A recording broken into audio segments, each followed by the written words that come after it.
অধ্যায় ১। ধনী পিতা, দরিদ্র পিতা। আমার দুইজন পিতা ছিল, একজন ধনী এবং একজন গরিব। এদের মধ্যে একজন উচ্চ শিক্ষিত ও বুদ্ধিদীপ্ত ছিল। তার পিএইচডি ডিগ্রি ছিল এবং 2 বছরেরও কম সময়ের মধ্যে 4 বছরের স্নাতক তিনি শেষ করেছিলেন। তারপর তিনি সম্পূর্ণ স্কলারশিপের খরচে আরও উন্নত পড়াশোনা করতে Stanford University, University of Chicago ও নর্থ ওয়েস্ট ইউনিভার্সিটিতে গিয়েছিলেন। আর আমার অন্য আরেকজন পিতা কখনো 8ম গ্রেডই শেষ করতে পারেনি। তারা উভয় পেশাগত জীবনে সফল ছিলেন, সারা জীবন কঠোর পরিশ্রম করেছিলেন, দুজনেই সঠিক পথে পর্যাপ্ত আয় করেছিলেন। তবুও আর্থিক দিক থেকে একজন সারা জীবন সংগ্রাম করেছিলেন, আর অন্যজন হাওয়াইয়ের সবচেয়ে ধনী ব্যক্তিদের মধ্যে একজন হয়ে গিয়েছিলেন। তিনি তার মৃত্যুর সময় পরিবার, দাতব্য ও তার চার্চের জন্য লক্ষ লক্ষ ডলার রেখে গিয়েছিলেন, আর অন্যজন পরিশোধ করার জন্য কিছু বিল রেখে গিয়েছিলেন। তারা উভয়ই শক্ত সমর্থ, স্বাভাবিক দক্ষতা সম্পন্ন ও প্রভাবশালী ছিলেন। দুজনেই আমাকে উপদেশ দিতেন, কিন্তু তাদের উপদেশগুলো একই রকম ছিল না। শিক্ষা গ্রহণের প্রতি তাদের কোনো দ্বিমত ছিল না, কিন্তু তারা যে শিক্ষাটা আমাকে গ্রহণ করতে বলতেন তা ছিল ভিন্ন। যদি আমার একজন মাত্র পিতা থাকতো, তাহলে হয়তো আমাকে তার উপদেশ গ্রহণ করতে হতো অথবা অগ্রাহ্য করতে হতো। উপদেশ দেওয়ার জন্য দুজন পিতা থাকায় আমার বেছে নেওয়ার সুযোগ ছিল। একজনের ছিল ধনী ব্যক্তির দৃষ্টিভঙ্গি এবং অন্যজনের ছিল দরিদ্র ব্যক্তির দৃষ্টিভঙ্গি। সহজভাবে একজনকে গ্রহণ করা ও অন্যজনকে বর্জন করার পরিবর্তে আমি আরও বেশি ভাববার সুযোগ পেয়েছিলাম, তুলনা করতে পেরেছিলাম এবং তারপর বেছে নিয়েছিলাম আমি কোনটি করতে চাই। সমস্যাটা ছিল এই যে ধনীজন কখনো ধনী হতে পারেনি এবং দরিদ্রজন কখনো দরিদ্র হতে যাননি। উভয়ই তখন পেশা জীবনের মাঝামাঝি অবস্থানে ছিল এবং অর্থ ও পরিবার নিয়ে সংগ্রাম করছিল। কিন্তু অর্থ সম্পর্কিত বিষয়ে উভয়ের দৃষ্টিভঙ্গিটা ছিল ভিন্ন। উদাহরণস্বরূপ, এক পিতা বলতেন অর্থলিপ্সা সকল নষ্টের মূল, অন্যজন বলতেন অর্থের অভাব সকল নষ্টের মূল। আমি তখন একজন তরুণ বালক। দুইজন শক্ত সমর্থ পিতা থাকায় উভয়ে আমাকে তখন বিভিন্নভাবে প্রভাবিত করেছিল। আমি ভালো পুত্র হতে চাইতাম, তাই শুনতাম, কিন্তু দুজন পিতা একই রকম কথা বলতেন না। তাদের দৃষ্টিভঙ্গিতে যে বৈপরীত্য ছিল, বিশেষ করে অর্থ সংক্রান্ত বিষয়ে, সেগুলো ছিল চরম, যা তখন আমাকে কৌতূহলী ও মুগ্ধ করে তুলেছিল। তারা প্রত্যেকে যা বলতো তা নিয়ে আমি দীর্ঘ সময় ধরে চিন্তাভাবনা করতে শুরু করে দিয়েছিলাম।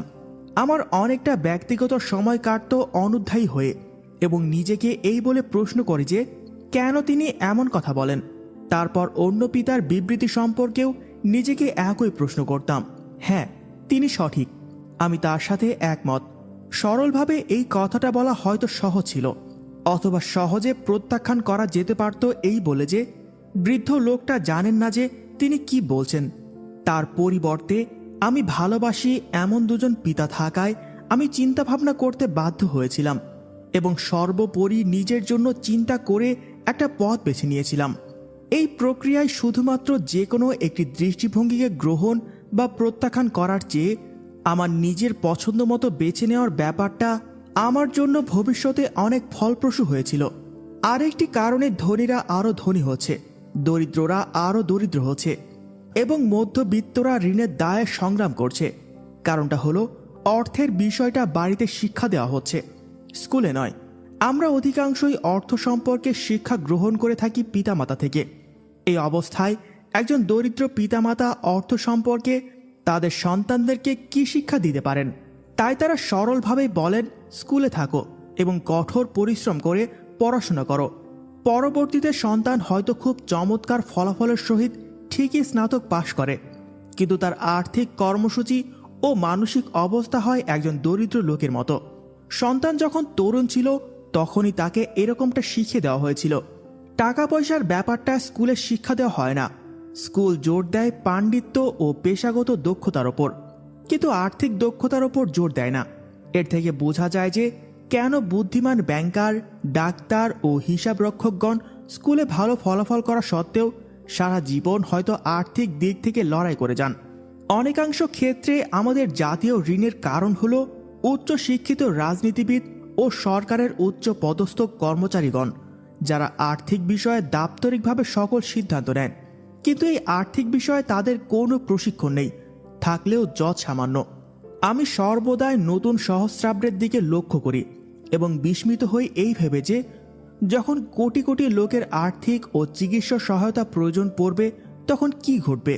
তারা তখন আর্থিক সাপোর্টের জন্য পরিবারের অথবা সরকারের উপর নির্ভরশীল হয়ে পড়বে। যখন চিকিৎসা ও সামাজিক নিরাপত্তার খাত অর্থশূন্য হয়ে পড়বে তখনই বা কি ঘটবে। সন্তানের অর্থ সম্পর্কিত বিষয়ের শিক্ষাটা পিতামাতার ওপর ছেড়ে দিয়ে একটা জাতি কিভাবে টিকে থাকতে পারে, যেখানে অধিকাংশ মাতাপিতাগণ ভবিষ্যতে দরিদ্র হয়ে পড়বেন অথবা তারা বর্তমানে দরিদ্র আছেন। আমার দুজনই প্রভাবশালী পিতা থাকায় আমি দুজনের কাছ থেকেই শিক্ষা অর্জন করেছিলাম। আমাকে প্রত্যেক পিতার উপদেশ সম্পর্কে ভাবতে হয়েছিল এবং এভাবে কারো জীবনে তার চিন্তাভাবনার শক্তি ও প্রভাব সম্পর্কে আমি বেশ মূল্যবান উপলব্ধি অর্জন করেছিলাম। যেমন আমার এক পিতার এরকম বলার অভ্যাস ছিল যে আমার এটা করার সামর্থ্য নেই, অথচ আমার অন্য পিতা এই শব্দগুলো ব্যবহার করতে নিষেধ করতেন। তিনি আমাকে এরকমটা বলতে জোর দিতেন কিভাবে আমি এটা করতে সক্ষম হব। একজনেরটা ছিল বিবৃতি আর অন্যজনেরটা ছিল প্রশ্ন। একজন বিষয়টাকে নিয়ে ভাবতেই দিতেন না আর অন্যজন ভাবতে বাধ্য করতেন। শীঘ্রই ধনী হতে যাওয়া পিতা আমাকে ব্যাখ্যা করে বলতেন যে আমি এটা করতে সক্ষম নই। এই কথাটা বলতে বলতে একসময় তোমার মস্তিষ্ক ঠিকই কাজ করা বন্ধ করে দেয়। কিভাবে আমি এটা করতে সক্ষম হব? এই প্রশ্নটা করার মাধ্যমে তোমার মস্তিষ্ক কাজ শুরু করে দেওয়ার পর্যায়ে চলে যায়। এর মানে তিনি এটা বোঝাননি যে তোমার ইচ্ছা মতো তুমি সকল কিছু করো। তিনি আর্থিক বিষয়ে মস্তিষ্ককে খরচ করার ব্যাপারে জোর দিতেন। তিনি মস্তিষ্ককে দুনিয়ার সবচেয়ে শক্তিধর কম্পিউটার বলে মনে করতেন। তার ভাষ্য মতে, নিয়মিত চর্চা করি বলে আমার মস্তিষ্ক প্রতিনিয়ত শক্তপোক্ত হয়। মস্তিষ্ক যত বেশি শক্তপোক্ত হয় আমি তত বেশি অর্থ উপার্জন করতে পারি। তিনি মনে করতেন যে আমার এটা করার সামর্থ্য নেই। এই কথাটা প্রতিনিয়ত বলা এক ধরনের মানসিক অলসতার লক্ষণ। যদিও আমার উভয় পিতাই কঠোর পরিশ্রম করতেন, তবু আমি লক্ষ্য করে দেখেছিলাম যে অর্থের কোনো বিষয়ের সম্মুখীন হলেই আমার একজন পিতা তার মস্তিষ্ককে অচল করে রাখতেন এবং পক্ষান্তরে আমার অন্য পিতা তার মস্তিষ্ককে কাজে লাগাতেন। দীর্ঘ সময় পরে ফলাফলটা ছিল এইরূপ যে একজন পিতা আর্থিকভাবে সামর্থ্যবান হয়ে উঠেছিলেন এবং অন্যজন অক্ষম হয়ে পড়েছিলেন। একজন ব্যক্তি যিনি কিনা নিয়মিত জিমে গিয়ে ব্যায়াম করেন আর আরেকজন যিনি কিনা সোফায় বসে বসে টেলিভিশন দেখেন। ব্যাপারটা আসলে তেমনই। সঠিক শরীরচর্চা আমাদের দৈহিক উন্নতি করার সুযোগ করে দেয় এবং সঠিক বুদ্ধিবৃত্তির চর্চা আমাদেরকে সম্পদশালী হওয়ার সুযোগ করে দেয়। অলসতা স্বাস্থ্য ও সম্পদ উভয়টাকে হ্রাস করে দেয়। আমার দুইজন পিতার চিন্তা চেতনা একেবারে ভিন্ন ছিল। একজন পিতা মনে করতেন যে অপেক্ষাকৃত দুর্ভাগ্যদের দেখাশোনা করার জন্য ধনীদের বেশি ট্যাক্স প্রদান করা উচিত। অন্যজন বলতেন যারা উৎপাদনশীল, ট্যাক্স হচ্ছে তাদের জন্য একটা শাস্তি এবং যারা উৎপাদনশীল নয় তাদের জন্য এটা একটা পুরস্কার। একজন পিতা পরামর্শ দিয়েছিলেন কঠোর পরিশ্রম করে পড়াশোনা করো, যেন কাজ করার জন্য একটা ভালো কোম্পানি খুঁজে পাও। অন্যজন পরামর্শ দিয়েছিলেন কঠোর পরিশ্রম করে পড়াশোনা করো, যেন ভালো একটা কোম্পানি তুমি কিনতে পারো। একজন পিতা বলেছিলেন আমার তোমাদের মতো সন্তান আছে বলে আমি ধনী নই। অন্যজন বলেছিলেন আমার তোমাদের মতো সন্তান আছে বলে আমাকে অবশ্যই ধনী হতে হবে। একজন রাতে খাবারের টেবিলে অর্থ ও ব্যবসা সম্পর্কে কথা বলতে উৎসাহিত করতেন। অন্যজন খাবারের সময় অর্থ সম্পর্কিত বিষয়ে কথা বলতে নিষেধ করতেন। একজন বলেছিলেন অর্থের ব্যাপারগুলোতে নিরাপদে থাকো, ঝুঁকি নিও না। অন্যজন বলেছিলেন ঝুঁকিকে ম্যানেজ করতে শেখো। একজন বিশ্বাস করতেন আমাদের বাড়িটা হচ্ছে আমাদের সবচেয়ে বড় বিনিয়োগ ও সবচেয়ে বড় সম্পদ। অন্যজন বিশ্বাস করতেন বাড়িটা হচ্ছে আমার একটি আর্থিক দায় এবং আপনার বাড়িটা যদি আপনার জন্য সবচেয়ে বড় বিনিয়োগ হয়ে ওঠে তাহলে আপনি বিপদের মধ্যেই দাঁড়িয়ে আছেন। আমার উভয় পিতাই সময় মতো বিল পরিশোধ করতেন, যদিও একজন প্রথম দিকেই পরিশোধ করতেন আর অন্যজন করতেন শেষের দিকে। আমার একজন পিতা বিশ্বাস করতেন কোম্পানি অথবা সরকার আপনার এবং আপনার চাহিদাগুলোর দায়িত্ব নেবে। বেতন বৃদ্ধি, অবসর গ্রহণের পরিকল্পনা, চিকিৎসা সুবিধা, অসুস্থতাজনিত ছুটি, ছুটির দিনগুলো ও অন্যান্য ভাতাদি, এইসব নিয়ে তিনি সবসময় দুশ্চিন্তাগ্রস্ত থাকতেন। তিনি তার দুজন চাচাকে দেখে মোহিত হয়েছিলেন, যারা সশস্ত্র বাহিনীতে ২০ বছর সক্রিয়ভাবে চাকরি করার পর সমস্ত জীবনের দায়ভারের চুক্তিসহ অবসরে গিয়েছিলেন। সশস্ত্র বাহিনীতে অবসরপ্রাপ্তদেরকে চিকিৎসা সুবিধাদি ও পিএক্স বিশেষাধিকার প্রদান করা হয়। এই ব্যাপারটা তিনি খুব পছন্দ করেছিলেন। বিশ্ববিদ্যালয়ে বিশেষ অধিকারের বলে ভোগ দখল করার যে পদ্ধতি আছে তাও তিনি পছন্দ করতেন। কখনো কখনো তার কাছে চাকুরির চেয়ে সারা জীবনের চাকরির সুরক্ষা ও চাকরির সুবিধাকে বেশি গুরুত্বপূর্ণ মনে হয়েছিল। তিনি প্রায়শ বলতেন, আমি সরকারের জন্য কঠোর শ্রম দিয়েছি এবং এই সকল সুবিধাদি পাওয়া আমার অধিকার। অন্যজন সম্পূর্ণরূপে আর্থিক আত্মনির্ভরশীলতায় বিশ্বাস করতেন। তিনি অধিকার বোধের বিরুদ্ধে বলতেন এবং এটা কিভাবে দুর্বল ও আর্থিক দিক থেকে অভাবী জনগণ তৈরি করেছে সেই বিষয়ে বলতেন। তিনি আর্থিক দিক থেকে সক্ষম হওয়ার বিষয়ে জোর দিতেন। আমার এক পিতা মাত্র কয়েক ডলার সঞ্চয়ের জন্য সংগ্রাম করতেন, আর অন্যজন একের পর এক বিনিয়োগ করেছিলেন।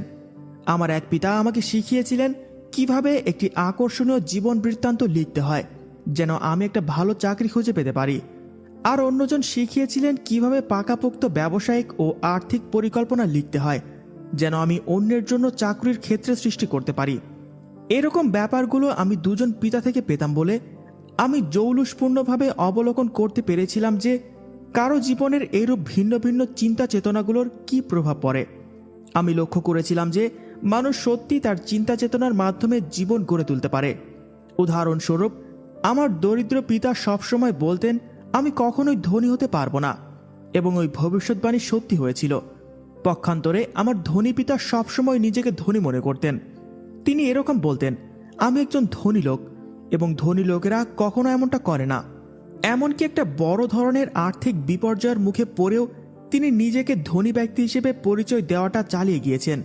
তখন তিনি তার নিজেকে ঢেকে রাখার জন্য এইভাবে বলতেন যে দরিদ্র হওয়া আর আর্থিকভাবে দেউলিয়া হওয়ার মধ্যে পার্থক্য আছে। দেউলিয়াপনা ব্যাপারটা সাময়িক আর দারিদ্রতা শাশ্বত। আমার দরিদ্র পিতা বলতেন আমি অর্থের প্রতি আগ্রহী নই, অর্থ আমার কাছে কোনো মানে রাখে না। অন্যদিকে আমার ধনী পিতা সবসময় বলতেন অর্থই শক্তি।